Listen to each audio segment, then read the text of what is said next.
मातृ साधक काली प्रिया की तरफ से आप सबको नमन। ओम काली। तो आज मैं आ गई हूँ और एक नई वीडियो के साथ। मैंने दुर्गा सप्तशती के पाठ के ऊपर एक सीरीज स्टार्ट किया हुआ है। उसमें मैंने पहले ही 3 वीडियोस अपलोड कर दिए हैं, जो कि प्रथम, द्वितीय और तृतीय अध्याय पर है। ये जो वीडियो है वो चौथा पाठ है और ये चतुर्थ अध्याय पे है। ध्यान रखिएगा, इसमें श्लोक का कहीं भी वर्णन नहीं रहेगा, ये पूर्ण रूप से कथा है। तो चलिए बिना किसी देरी किए भगवती का नाम लेके यह पाठ प्रारंभ करते हैं। अतः चतुर्थोऽध्यायः। ध्यानम। सिद्धि की इच्छा रखने वाले पुरुष जिनकी सेवा करते हैं तथा देवता जिन्हें सब ओर से घेरे रहते हैं, उन जया नाम वाली दुर्गा देवी का ध्यान करें। उनके श्री अंगों की आभा काली मेघ के समान श्याम है और वे अपने कटाक्षों से शत्रु समूहों को भय प्रदान करती हैं। उनके मस्तक पर आबद्ध चंद्रमा की रेखा शोभा पाती है। वे अपने हाथों में शंख, चक्र, कृपाण और त्रिशूल धारण करती हैं। उनके 3 नेत्र हैं। वे सिंह के कंधे पर चढ़ी हुई हैं और अपने तेज से तीनों लोकों को परिपूर्ण कर रही हैं। ऋषि कहते हैं, अत्यंत पराक्रमी दुरात्मा महिषासुर तथा उसकी दैत्य सेना के देवी के हाथ से मारे जाने पर इंद्र आदि देवता प्रणाम के लिए गर्दन तथा कंधे झुकाकर उन भगवती दुर्गा का उत्तम वचनों द्वारा स्तवन करने लगे। उस समय उनके सुंदर अंगों में अत्यंत हर्ष के कारण रोमांच हो आया था। देवता बोले, संपूर्ण देवताओं की शक्ति का समुदाय ही जिनका स्वरूप है तथा जिन देवी ने अपनी शक्ति से संपूर्ण जगत को व्याप्त कर रखा है, समस्त देवताओं और महर्षियों की पूजनीय उन जगदम्बा को हम भक्तिपूर्वक नमस्कार करते हैं। वे हम लोगों का कल्याण करें। जिनके अनुपम प्रभाव और बल का वर्णन करने में भगवान शेषनाग, ब्रह्मा जी तथा महादेव जी भी समर्थ नहीं हैं, वे भगवती चंडिका संपूर्ण जगत का पालन एवं अशुभ भय का नाश करने का विचार करें। जो पुण्यात्माओं के घरों में स्वयं ही लक्ष्मी रूप से, पापियों के यहाँ दरिद्रता रूप से, शुद्ध अंतःकरण वाले पुरुषों के हृदय में बुद्धि रूप से, सत्पुरुषों में श्रद्धा रूप से तथा कुलीन मनुष्य में लज्जा रूप से निवास करती हैं, उन आप भगवती दुर्गा को हम नमस्कार करते हैं।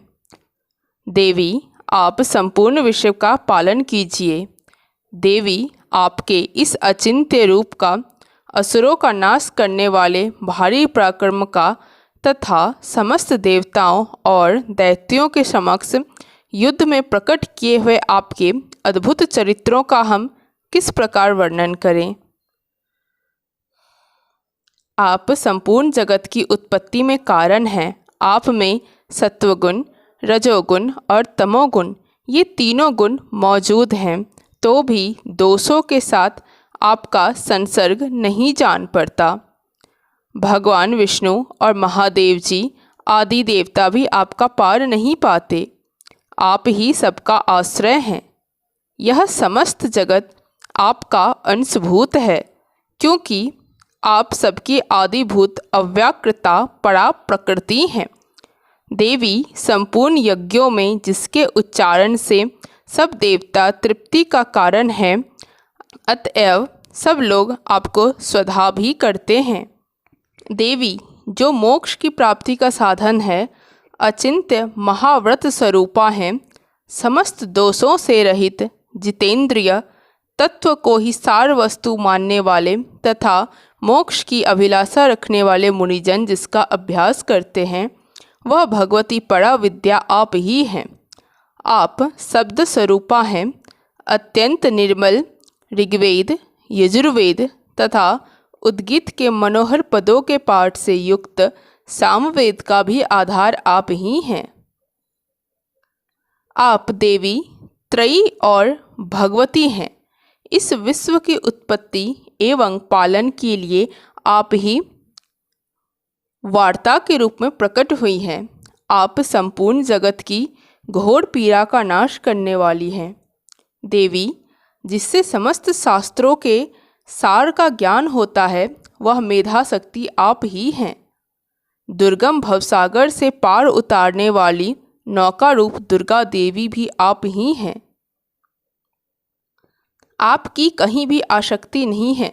कैटव के शत्रु भगवान विष्णु के वक्षस्थल में एकमात्र निवास करने वाली भगवती लक्ष्मी तथा भगवान चंद्रशेखर द्वारा सम्मानित गौरी देवी भी आप ही हैं। आपका मुख मंद मुस्कान से सुशोभित, निर्मल, पूर्ण चंद्रमा के बिंब का अनुकरण करने वाला और उत्तम सुवर्ण की मनोहर कांति से कमनीय है, तो भी उसे देखकर महिषासुर को क्रोध हुआ और सहसा उसने उस पर प्रहार कर दिया। यह बड़े आश्चर्य की बात है। देवी, वही मुख जब क्रोध से युक्त होने पर उदय काल के चंद्रमा की भांति लाल और तनी हुई भौहों के कारण विकराल हो उठा, तब उसे देखकर जो महिषासुर के प्राण तुरंत नहीं निकल गए, यह उससे भी बढ़कर आश्चर्य की बात है, क्योंकि क्रोध से भरे हुए यमराज को देखकर भला कौन जीवित रह सकता है। देवी, आप प्रसन्न हो। परमात्मा स्वरूपा, आपके प्रसन्न होने पर जगत का अभ्युदय होता है और क्रोध में भर जाने पर आप तत्काल ही कितने कुलों का सर्वनाश कर डालती हैं। यह बात अभी अनुभव में आई है, क्योंकि महिषासुर की यह विशाल सेना क्षण भर में आपके कोप से नष्ट हो गई है। सदा अभ्युदय प्रदान करने वाली आप जिन पर प्रसन्न रहती हैं, वही देश में सम्मानित है। उन्हीं को धन और यश की प्राप्ति होती है, उन्हीं का धर्म कभी शिथिल नहीं होता तथा वे ही अपने हष्टपुष्ट स्त्री, पुत्र और भृत्यों के साथ धन्य माने जाते हैं। देवी, आपकी ही कृपा से पुण्यात्मा पुरुष प्रतिदिन अत्यंत श्रद्धापूर्वक सदा सब प्रकार के धर्मानुकूल कर्म करता है और उसके प्रभाव से स्वर्गलोक में जाता है। इसलिए आप तीनों लोकों में निश्चय ही मनोवांछित फल देने वाली हैं।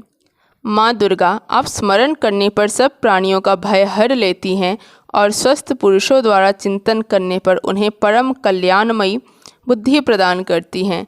दुख, दरिद्रता और भय हरने वाली देवी, आपके सिवा दूसरी कौन है जिसका चित्त सबका उपकार करने के लिए सदा ही दयार्द्र रहता हो। देवी, इन राक्षसों के मारने से संसार को सुख मिले तथा ये राक्षस चिरकाल तक नरक में रहने के लिए भले ही पाप करते रहे हों, इस समय संग्राम में मृत्यु को प्राप्त होकर स्वर्गलोक में जाएं, निश्चय ही यही सोचकर आप शत्रुओं का वध करती हैं। आप शत्रुओं पर शस्त्रों का प्रहार क्यों करती हैं? इसमें एक रहस्य है। ये शत्रु भी हमारे शस्त्रों से पवित्र होकर उत्तम लोकों में जाएं, इस प्रकार उनके प्रति भी आपका विचार अत्यंत उत्तम रहता है। खड्ग के तेज पुंज की भयंकर दीप्ति से तथा आपके त्रिशूल के अग्रभाव की घनीभूत प्रभा से चौंधिया कर जो असुरों की आंखें फूट नहीं गई,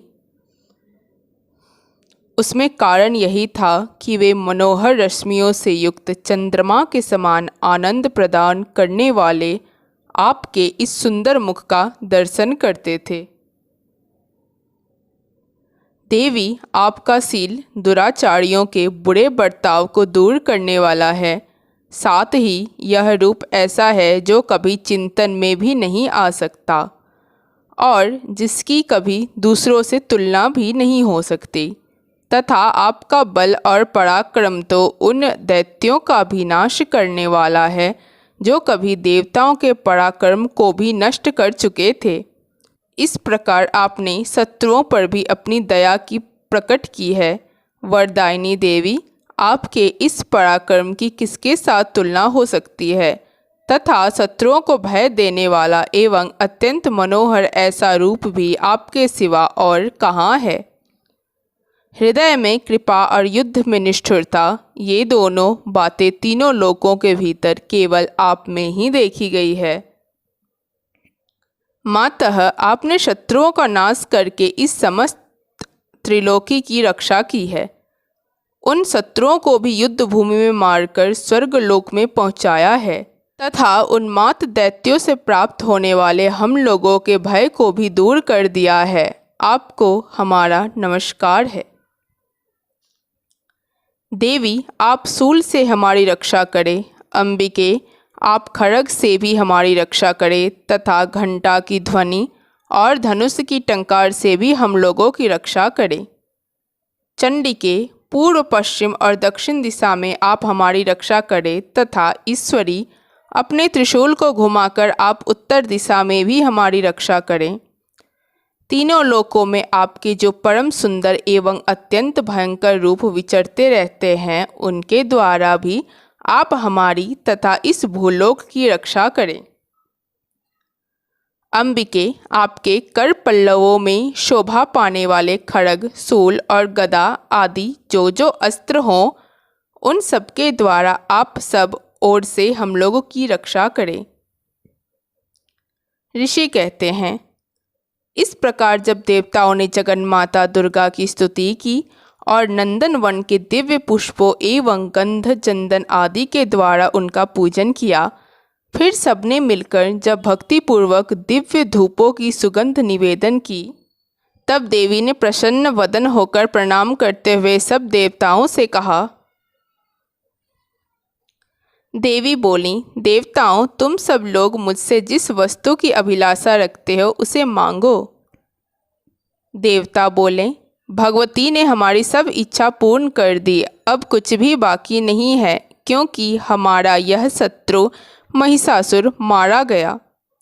महेश्वरी, इतने पर भी यदि आप हमें और वर देना चाहती हैं, तो हम जब जब आपका स्मरण करें तब तब आप दर्शन देकर हम लोगों के महान संकट दूर कर दिया करें तथा प्रसन्नमुखी अंबिके, जो मनुष्य इन स्तोत्रों द्वारा आपकी स्तुति करे, उसे वित्त, समृद्धि और वैभव देने के साथ ही उसकी धन और स्त्री आदि संपत्ति को भी बढ़ाने के लिए आप सदा हम पर प्रसन्न रहें। ऋषि कहते हैं, राजन, देवताओं ने जब अपने तथा जगत के कल्याण के लिए भद्रकाली देवी को इस प्रकार प्रसन्न किया, तब वे तथास्तु कहकर वहीं अंतर्धान हो गई। भोपाल, इस प्रकार पूर्व काल में तीनों लोगों का हित चाहने वाली देवी जिस प्रकार देवताओं के शरीर से प्रकट हुई थी, वह सब कथा मैंने कह सुनाई। अब पुनः देवताओं का उपकार करने वाली वे देवी दुष्ट दैत्यों तथा शुंभ निशुंभ का वध करने एवं सब लोगों की रक्षा करने के लिए गौरी देवी के शरीर से जिस प्रकार प्रकट हुई थी, वह सब प्रसंग मेरे मुँह से सुनो, मैं उसका तुमसे यथावत वर्णन करता हूँ। इस प्रकार श्री मार्कंडेय पुराण में सावर्णिक मनवंतर की कथा के अंतर्गत देवी महात्म्य में शक्रादि स्तुति नामक चौथा अध्याय पूरा हुआ। आशा करती हूँ आप सबको अच्छा लगा होगा। अच्छा लगा तो लाइक, कमेंट, शेयर, सब्सक्राइब कर सकते हैं। देवी की सब पे असीम कृपा रहे। ओम काली।